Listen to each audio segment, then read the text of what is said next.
Es difícil vivir a la sombra de un hermano. La memoria colectiva a veces es injusta y tiende a olvidarse de aquellos personajes secundarios que, sin embargo, jugaron un papel fundamental en el devenir de los acontecimientos.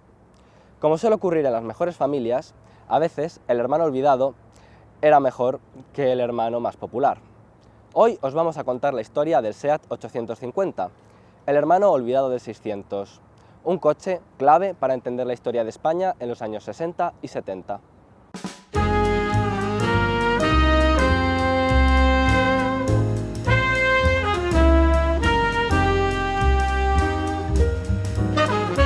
A finales de los años 50, Fiat era uno de los principales fabricantes de Europa. En su gama podíamos encontrar desde modelos de corte popular como el diminuto 500 hasta suntuosas berlinas como los 1400 y 1900. En aquel momento existía un enorme salto entre dos de los principales superventas de la compañía, el 600 y el 1100. Bajo los estándares actuales podríamos encuadrar al 600 en el segmento A y el 1100 en el segmento C. Por lo tanto, Fiat necesitaba un utilitario, si bien por entonces esta clasificación ni siquiera existía. Fiat puso en marcha dos proyectos diferentes con el objetivo de desarrollar su nuevo polivalente. El proyecto 119 sería un modelo de dos puertas derivado del 600, pero algo más grande y potente, mientras que el proyecto 122 se correspondería con un vehículo más diferenciado, dotado de una carrocería de 4 puertas y un motor de 1000 centímetros cúbicos derivado del empleado en el 1100. Al igual que en el 600, ambos tendrían una disposición mecánica todo atrás, es decir, motor trasero y tracción trasera. Dado que el 600 seguía vendiéndose muy bien en Italia, la gerencia de Fiat terminó cancelando el proyecto 122. Sin embargo, la marca francesa Simca, todavía estrechamente ligada a la casa italiana, aprovechó este proyecto para desarrollar su modelo 1000, pero esa es una historia que dejaremos para otra ocasión. Fiat siguió trabajando en el proyecto 119, que fue renombrado como proyecto 100G. Durante las etapas finales de su desarrollo, los técnicos se dieron cuenta de que a pesar de su mayor potencia, no alcanzaba más velocidad punta que el 600 por motivos aerodinámicos. Por ese motivo, apenas 5 meses antes de su presentación, se reelaboró el diseño de su zaga por completo, añadiéndose un pequeño tercer volumen. Esta característica solución, que empeoraba la accesibilidad a la mecánica, terminaría granjeándole en nuestro país el mote de culo pollo. Presentado en mayo de 1964, el 850 era una jugada muy inteligente por parte de Fiat, que había sido capaz de crear un coche completamente nuevo, con un coste de desarrollo muy reducido. La última creación de la compañía era a grandes rasgos una evolución directa del 600, del que aprovechaba tanto la célula del habitáculo y el techo, como gran parte de la mecánica, si bien se revisaron elementos como el motor o la suspensión trasera. Con 3,57 metros de longitud, resultaba 36 centímetros más largo que el 600, lo que redundaba en una mejor habitabilidad. El motor, cuya cilindrada daba nombre al modelo, era un 4 cilindros en línea de 843 centímetros cúbicos refrigerado por agua. Gracias a mejoras como una culata y un árbol de levas rediseñados, el 850 era capaz de alcanzar una velocidad punta de 120 km por hora en su versión normal de 34 caballos y de 125 km por hora en la Super de 37. Pero a nosotros lo que realmente nos interesa es la historia del 850 en nuestro país, así que vamos a dar el salto de Italia a España. El fabricante estatal SEAT llevaba fabricando modelos Fiat bajo licencia desde el año 1953. En un mercado prácticamente cerrado a las importaciones como el nuestro, SEAT fue la principal responsable de motorizar a la sociedad de la mano del 600. A mediados de la década de los 60, la gama de SEAT estaba compuesta por el 600, su versión de 4 puertas 800 y la suntuosa berlina 1500. A pesar del creciente poder adquisitivo de la ciudadanía, no existían demasiadas opciones asequibles para aquellos que quisieran dar el salto del 600 a un vehículo más grande y práctico. En este contexto, no es de extrañar que el lanzamiento del 850 levantara una enorme expectación. SEAT presentó la versión nacional del modelo italiano el 16 de abril de 1966 durante el Salón del Automóvil de Barcelona, comenzando la producción ese mismo mes.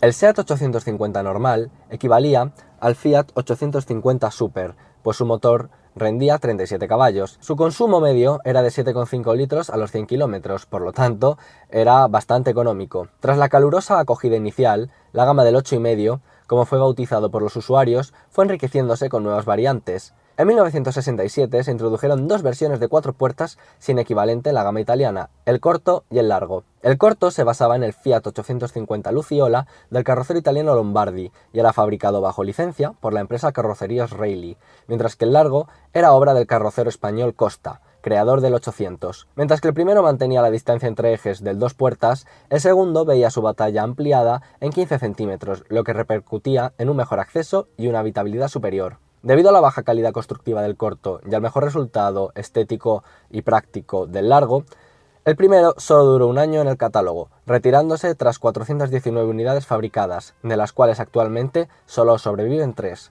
De vez en cuando, alguna sale a la venta. Estad atentos. El largo pasó a llamarse oficialmente 850 4 puertas. Gracias a este modelo, SEAT pudo competir contra rivales como el Renault 8 o el Simca 1000, constituyéndose como uno de los mejores ejemplos de la tendencia de los fabricantes nacionales a desarrollar versiones de 4 puertas de coches pequeños, con el objetivo de satisfacer las necesidades de espacio de las familias españolas de forma económica. También en 1967 se presentó el 850 Coupé, dotado de una preciosa carrocería deportiva y un interior 2x2 con un salpicadero específico. Lanzado en Italia en el 65, este modelo rendía 47 caballos gracias al aumento de la relación de compresión, al carburador de doble cuerpo y a los colectores de escape cuádruples.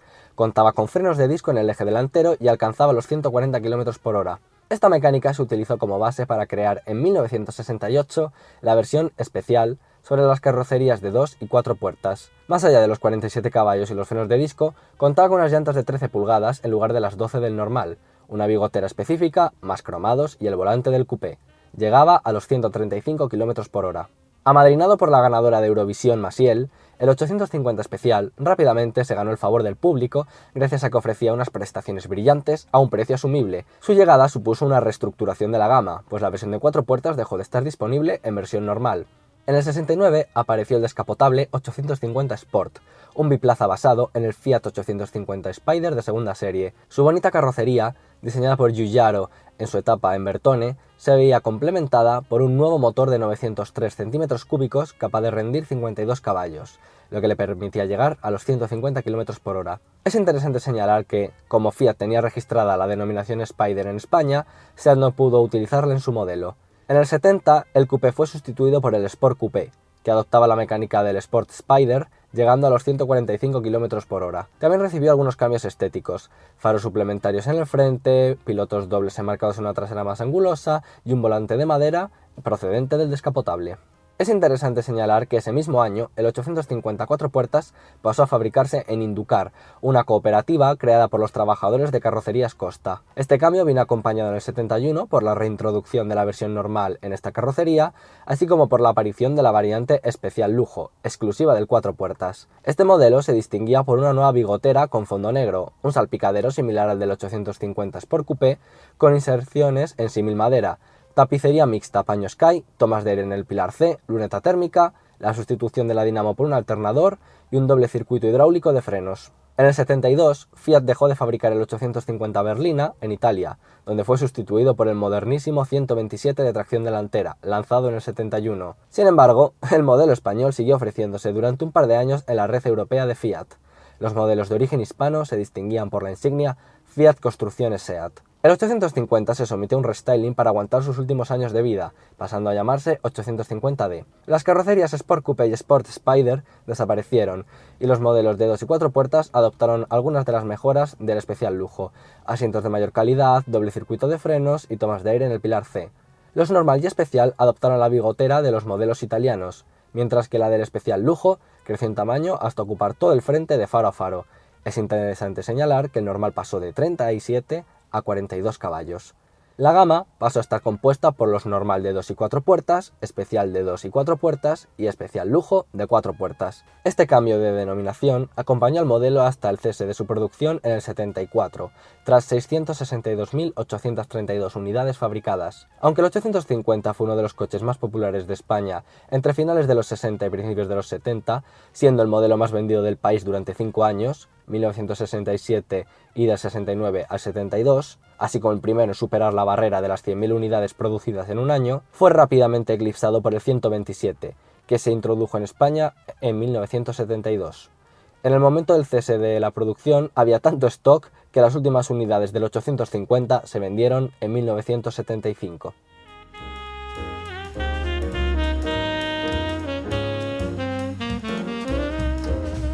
Ahora vamos a ver un poco cómo es el SEAT 850 en detalle. Como podéis ver, Su frontal es más cuadrado que el del 600, es decir, más adaptado a los gustos de los años 60. Sus faros son de mayor diámetro. Esto se debe a que proceden directamente del 1100, un coche bastante más grande. Por lo tanto, quedan, en mi opinión, bastante graciosos en el conjunto, porque están un poco sobredimensionados. La bigotera solamente tiene una función estética, porque claro, el motor está atrás. Aquí no hay calandra ni toma de aire. Cada modelo tenía su propia bigotera que lo identificaba, es decir, el normal, el especial lujo, todos ellos tenían su propio diseño. Las llantas de 13 pulgadas ventiladas son específicas del modelo especial, el normal las tenía de 12 y totalmente ciegas. Una cosa curiosa es que esta toma de aire que veis en el pilar C originalmente solo la tenían las versiones especial lujo. Cuando llegó el restyling del 72, es decir, el 850D, se estandarizó en toda la gama. Una importante mejora respecto a los primeros 600 era que las puertas no tenían apertura a contramarcha, sino convencional, algo muy importante de cara a la seguridad. Como os he comentado antes, el 850 de 2 puertas original tenía el apodo culo pollo, porque tenía un tercer volumen bastante pequeñito. Esto no ocurre con el 4 puertas diseñado en España por Carrocerías Costa, que de hecho, según muchos, tiene un diseño más equilibrado. Fiat dio incluso el visto bueno a esta versión española.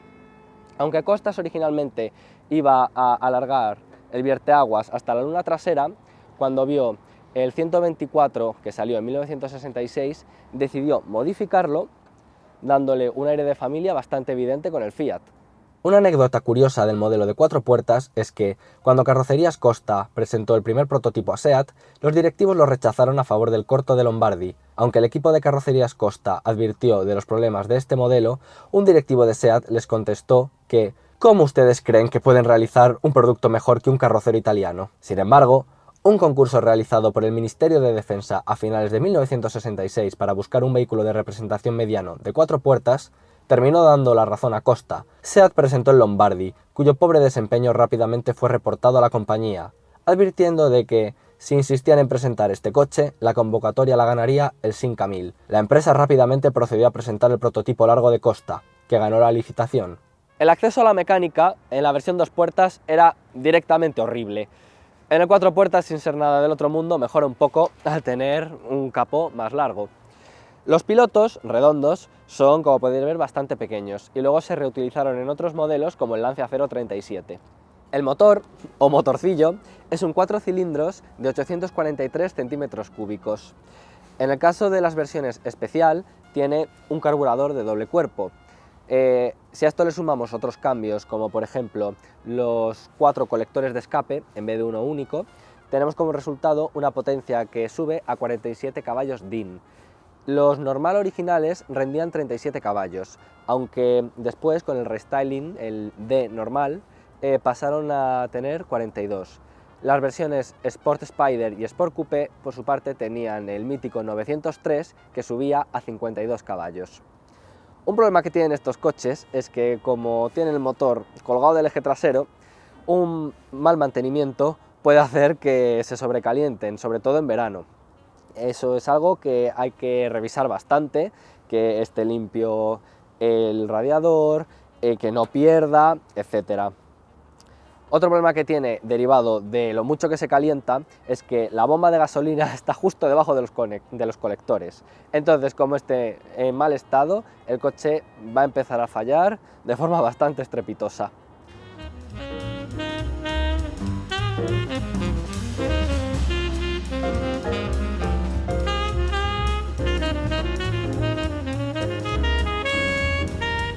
En el momento de su lanzamiento, el SEAT 850 sorprendió por su moderno salpicadero hecho en plástico antirreflectante. La versión que nos ocupa, el especial lujo, tenía además un salpicadero específico, porque mientras que los normal y especial tenían un velocímetro en forma de termómetro, este tiene un cuadro bastante similar a los coupé y Spider, es decir, con 2 grandes esferas. Mientras que en el coupé el cuentarevoluciones era opcional y en los Sport era parte del equipamiento de serie, para el especial lujo no se consideró necesario, porque por mucho que fuera un coche relativamente rápido para los estándares de la época, tampoco era un deportivo. En el caso de nuestro especial lujo, además del velocímetro, en la esfera izquierda nos encontramos con el cuentakilómetros y los pilotos de las luces largas, la presión del aceite y la carga de la batería. En la derecha están los indicadores de temperatura y gasolina. El volante de baquelita es muy fino y tras él nos encontramos con las palancas de los intermitentes y de las luces, posición, cortas y largas. Las ráfagas solo funcionan si tenemos puestas las largas. Los especial lujo tenían además una lámina de madera falsa, porque esto es plástico, que le daba un aspecto un poco más lujoso, como dice su nombre. No tenemos demasiados mandos, pero los pocos que hay están situados de forma un poco aleatoria.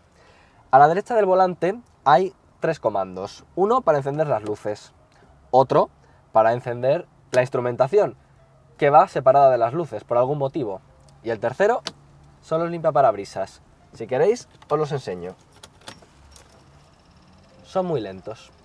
Otro equipamiento específico del especial lujo era la luneta térmica. Como podéis ver, se enciende una bombilla para avisarnos de que está conectada, y es que chupa muchísima batería. En esta unidad la luneta térmica funciona un poco de aquella manera, y es que al final los cables con los años han ido perdiendo bastante conductividad. Tenemos además un ventilador con 2 posiciones para que el coche eche o bien frío cuando abrimos con esta palanca el aire al exterior, el acceso al aire exterior, y otra para la calefacción. Al contrario que el 600, que tenía una pequeña trampilla en el túnel central a modo de calefacción, la cual, por cierto, metía dentro del habitáculo gases, aquí tenemos un segundo radiador situado dentro del salpicadero que hace que el sistema de calefacción sea muchísimo más eficaz. Simplemente tienes que abrir el aire exterior, como ya os he enseñado, la calefacción para ampliar el circuito y empezar a circular por el segundo radiador el líquido que está refrigerando el motor. Personalmente uso mucho la calefacción en invierno porque por estas toberas de aquí arriba y las de abajo, que son para los pies, echa auténtico fuego. Algo bueno tenía que tener que el motor estuviera atrás. Solo hay cinturones en las plazas delanteras y no son enrollables. El sistema de enganche es similar al que podemos encontrar en un avión. Como buen hijo de su época, tiene un cenicero, porque de aquellas la gente fumaba en el coche. Tenemos además detalles prácticos como una guantera, que eso sí, va abierta, una bandeja bajo el volante y algunos pequeños huecos para dejar las llaves o el monedero en la consola central. Dado que estos coches suelen ser bastante calurosos, algo bastante típico era que llevaran instalados unos derivabrisas, que permiten que entre el aire directamente y de forma mucho más eficaz que bajando la ventanilla, que lógicamente es manual. Los asientos del especial lujo tienen un diseño anatómico, aunque te llegan solamente a mitad de la espalda y no tienen reposacabezas, algo por otro lado lógico, dado que es un coche del 72, son muy cómodos y tienen un buen mullido. Y además, no recogían mal a nivel lateral, dentro de lo que cabe. La tapicería, por supuesto, es específica. Los laterales son de Sky, pero el centro es de paño, bastante menos caluroso. Los 850 normal y especial tenía una tapicería de Sky que en verano era una auténtica pesadilla. La versión de 4 puertas tenía una batalla ampliada en 15 centímetros. Esos 15 centímetros van directos al espacio para las piernas, que como podéis ver es bastante amplio para un coche de su tamaño. El espacio para la cabeza no va tan sobrado, aunque no está mal. Yo mido 1,75 m y me quedan 3 dedos. O sea, alguien de hasta 1,80 m viajará relativamente cómodo. Aunque no lo parezca, el coche está homologado para 5 personas. La plaza central se puede utilizar. Lo único es que entre el túnel de transmisión, que es gigantesco, y lo estrechita que es, no se va muy cómodo. También habría que señalar que en la época no iban 5 personas, normalmente iba una familia entera, es decir, los padres, 4 niños, la suegra y el perro, más una vaca en el techo. Entonces, pues había que aprovechar todo el espacio que hubiera.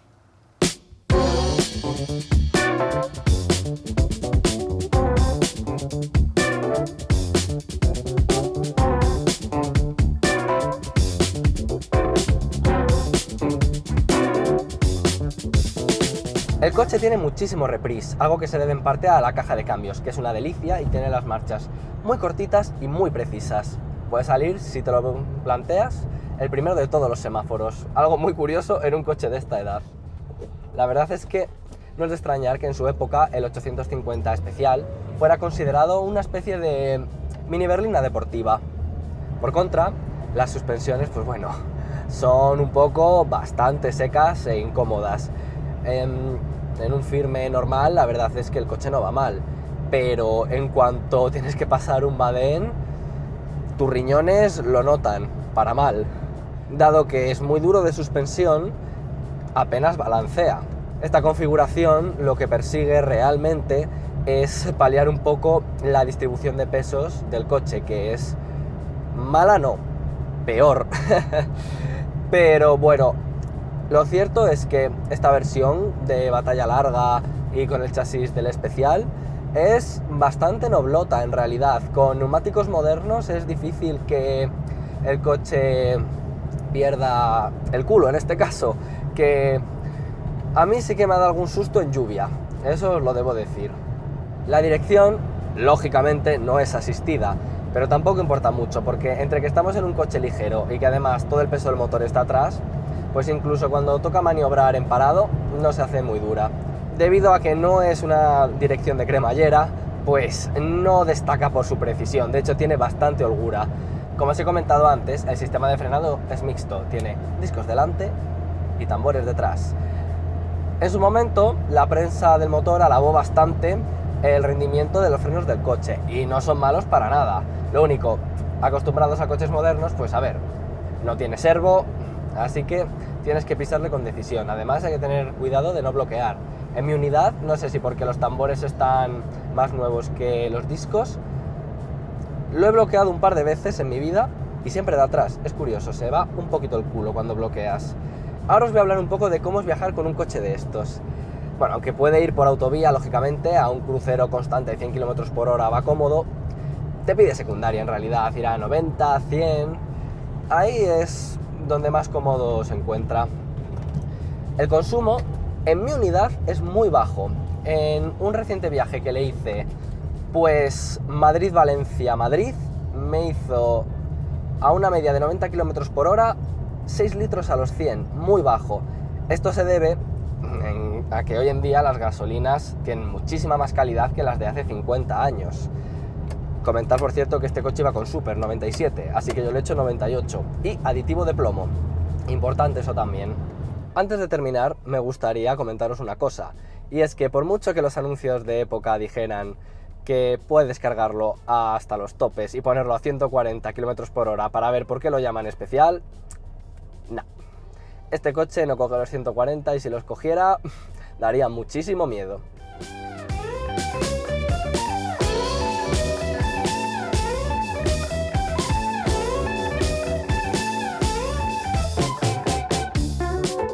Os voy a contar un secreto. Esta unidad es mía. La compré hace 3 años en Sueca, un pequeño pueblo que hay en el sur de Valencia. Os voy a contar un poco, así por encima y rápido, la historia de esta unidad. Como os he comentado antes, es una unidad de 1972, es decir, uno de los últimos especial lujo fabricados antes de la llegada del restyling, el 850D. El coche estuvo durante muchísimos años a nombre de una señora que solamente lo utilizaba para ir a su huerta, en Cullera, el pueblo de al lado. Al final, cuando llegó a mis manos, el coche solamente tenía 36.000 kilómetros. Esto es algo que se nota, por ejemplo, en la tapicería, que está nueva. Lo malo es que había estado muchísimos años parado y eso se notaba en la mecánica. Aunque su sobrino, el que me lo vendió, lo había puesto a punto, tenía la calefacción anulada, tenía el radiador totalmente obstruido, algo que yo no sabía cuando lo compré, y eso hizo que al final, unos meses después de comprarlo, en pleno verano el coche se sobrecalentara y hubo que rehacer el motor. Ahora eso sí, va muy fino. Y es que una de las cosas malas que tienen estos coches es que el calor les afecta muchísimo. Así que, una recomendación personal. Si os compráis uno, cosa que yo os recomiendo porque es de los clásicos con mejor relación antigüedad-precio que hay ahora mismo, revisad muy bien todo el sistema de refrigeración, lo vais a agradecer. Personalmente, aunque no puedo ser objetivo porque es mi coche y le tengo mucho cariño, creo que lo mejor que tiene es la respuesta del motor. Es un coche que sorprende por lo vivo y lo nervioso que es. Tiene además las marchas muy cortas y muy precisas. Otro aspecto positivo, como ya os he comentado, es que para ser un clásico no es muy caro. En la parte negativa está, ya lo he dicho, que tiende a sobrecalentarse de narices. Otro punto a mejorar, por supuesto, es que al ser un todo atrás, todo el tema de la estabilidad no es su fuerte. Este, la verdad es que es mejor que otros 850 porque tiene la batalla alargada y además es un especial. Pero igualmente, alta velocidad, te lo tienes que tomar con calma porque va un poco incómodo. En cualquier caso, dada su sencillez mecánica, yo creo que es un clásico ideal para iniciarse. No están muy valorados y la verdad es que dan muchísimas satisfacciones. Además, hay muchísimos recambios. Todo el tema mecánico lo tendréis cubierto, tanto con piezas españolas como italianas.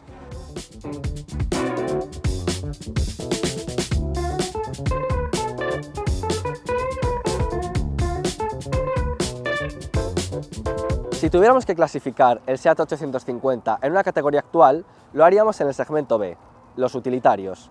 Es decir, se trata del abuelo del SEAT Ibiza, el coche más popular de la firma española. Aunque no es tan recordado como el 600, lo cierto es que el 850 es un vehículo importantísimo dentro de la historia de España, y es que tras una larguísima posguerra, permitió a cientos de familias españolas aspirar a algo más que lo mínimo, siendo lo mínimo el 600, acompañándonos en nuestro camino a la modernidad.